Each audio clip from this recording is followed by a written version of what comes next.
Paix sur vous. Bienvenue dans ce deuxième épisode de vol, falsification et invention de prophétie. Aujourd'hui, nous allons parler de la prophétie « J'ai appelé mon fils hors d'Égypte ». Selon l'évangile de Matthieu, le départ de Jésus d'Égypte serait prophétisé dans l'Ancien Testament, il y est dit. Il y resta jusqu'à la mort d'Hérode, afin que s'accomplisse ce que le Seigneur avait annoncé par le prophète « J'ai appelé mon fils hors d'Égypte ». L'auteur de Matthieu cite le premier verset du chapitre 11 du livre d'Osée. Comme vous l'avez sans doute remarqué, l'auteur de Matthieu a coupé le verset d'Osée, qui est pourtant un verset très court. Il n'a pris que ce qui l'intéressait. Pas besoin d'avoir un doctorat pour voir que ce verset d'Osée parle d'Israël et non de Jésus.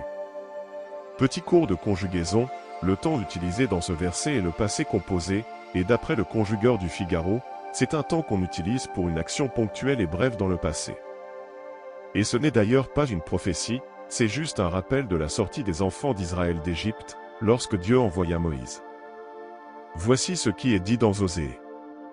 Quand Israël était enfant, je l'aimais, et dès l'Égypte j'ai appelé mon fils. Plus on l'a appelé, plus il s'est éloigné, ils offrent des sacrifices au Baal et de l'encens aux images taillées. Comme vous l'avez sans doute remarqué, le fils en question était devenu un idolâtre. Peut-on dire que maintenant que Jésus était devenu un idolâtre?